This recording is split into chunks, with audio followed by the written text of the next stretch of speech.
Hello everybody and welcome back to Martians Eating Chocolate Podcast.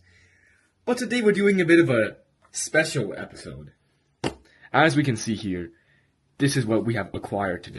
It is very good, or as so some say, but whether it is good or bad, we'll have to test right now. As we have bought this from, well, Best Buy, I guess. Nintendo Switch 2. Joy-Con 2 controllers that attach in a snap, and a big, vivid, high-def screen.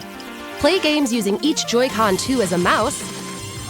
Right now, looks like it has Mario Kart World on it, which is really cool because I really want to play that game right now. Looks really cool. And you can see here, this is pretty nice wrapping, you know. This is honestly not too different from the Switch one, but let's see what it has to offer. Maybe it'll be used to, you know, easy to get used to the controls on this, because I really don't want to have to get used to the controls on the Switch 2 as well as the Switch 1.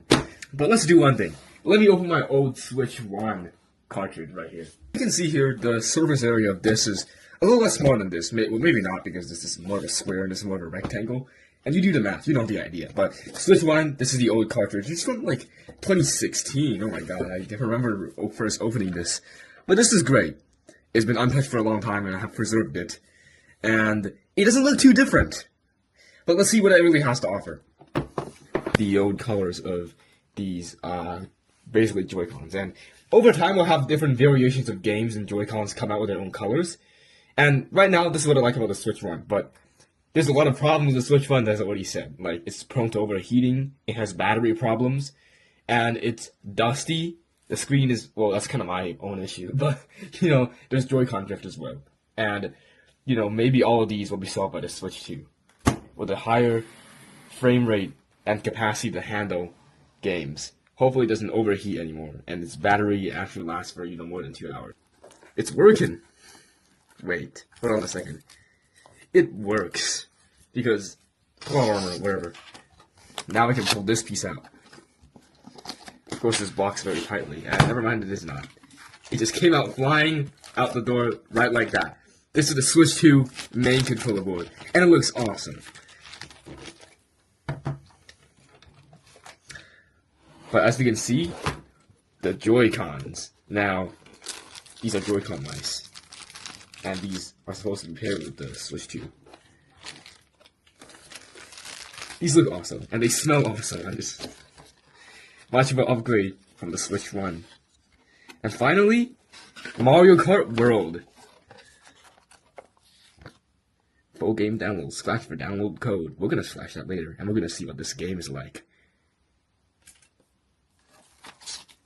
Health and safety guidelines. No one reads these. Okay, no one reads these. But even though, you know, Nintendo, all your stuff is on here. Of course, who can't forget about the batteries. And the Joy... I don't even know what these are. Because I'm not experienced enough, I'm just a casual guy who plays the game Mario Kart casually. And finally, down here, what are those? They're wrapped in bubble wraps. We're gonna put this right here, and the grand reveal is what's inside. And it's the thing that you use to connect to the TV, which I do not know the correct terminology for. Finally, we have this. Oh, yeah, this is the real gamer's hand pad right here. Grip pretty tight, you know, fits your hands pretty well. Depends on your hands, but nice. It's pretty comfortable. And finally, adapter. Well, that's the most lame part of it. Still lame. And that's all we have. Look at all of this. This is glorious, isn't it? Now, let's put it together and see what it functions. And okay, so here I have one Joy-Con, and here's the other one.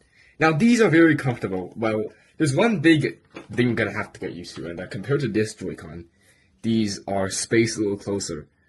And I find that, you know, the farther spacing does let you click a little easier, but maybe the larger surface area allows you to be more comfortable with this Joy-Con, and I quite like that. And this Joy-Con, it seems to be more comfortable as well, compared to, you know, the other Joy-Con. And the technology is definitely a lot better here. And here's a demonstration of how it fits onto controller. There we go. Easy and simple. Now the other one. Very simple. Now if you look at the Switch 1, it's a bit more rough. You have to press this down. You have to line it up correctly. But this one, it's just a simple snap. And you're on and off again. And that's what I really like. And one thing is, this one is bigger. Now this is great for the comparison, because you can actually have better graphics on a larger screen. So, which is great. And the screen itself looks a lot better because there's no more weird outline taking up most of the corner of the screen. But overall, not a lot of change, but most of the change lies within the software, let's say. Now, final few things about hardware. These can go on your hands, and these are pretty comfortable for when you are playing with Joy-Cons. But I'm not usually a person who plays with just Joy-Cons. I usually play with the entire controller. And for people who do play with the entire controller, this is good news because it's simpler and easier to snap these Joy-Cons. Overall, I think it's an upgrade. But the hardware is an upgrade, obviously. But let's look at the software a little bit, shall we? System transfer to Nintendo Switch 2. Where is it? Okay.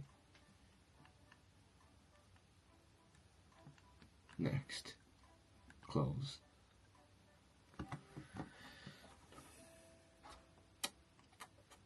Oh, it's Mario Kart World! Let's test this baby. Alright.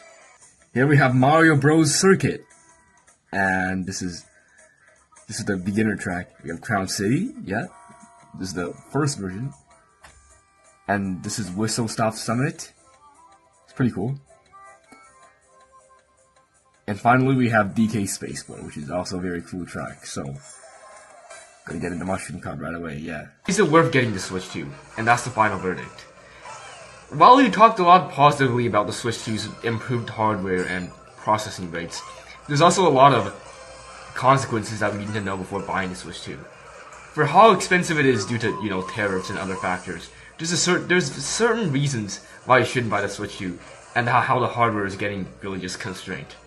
So basically, the first reason is that the battery life isn't necessarily longer than Switch 1, and I've always wondered why Switch 1 batteries only last me 2 hours, and hopefully, when I get a Switch 2, it will last me 4 or even 5 hours, and that'll be a significant upgrade to Switch 1. Well, it turns out, when I got the Switch 2, it lasted me 2 hours, and the charging was 2 hours. Unfortunately, Nintendo just does not make good battery quality, and that's just something that holds it back forever. Another thing to consider is that not everything is certainly an upgrade. There's not really any new features or any new controls or whatever that you have on Switch 2 compared to Switch 1. Everything feels more comfortable and consistent. However, there's not really anything new, so if you're looking for something in that department, I just stick with Switch 1. It's not that much different. The screen is larger, sure, but it's not worth $600 into investing this. So the final verdict is that if you have a lot of money to burn and you want to play some of the crossover games, sure, buy Switch 2. If your Switch 1 is broken, sure, buy Switch 2. If you need a new Switch, sure, buy Switch 2. If your Switch 1 is working perfectly fine and all, I don't think you should buy Switch 2 because it's a bit expensive. But otherwise, yeah, it's good, but is it really worth it? Maybe not. But we'll see in the future whether it releases games that are better than Switch 1 or not. My guess is that it'll be worth more down the line when it gets new updates. So yeah, that's the final verdict. Thank you for watching Martians Eating Chocolate Podcast, if this was even a podcast video. And subscribe, by the way.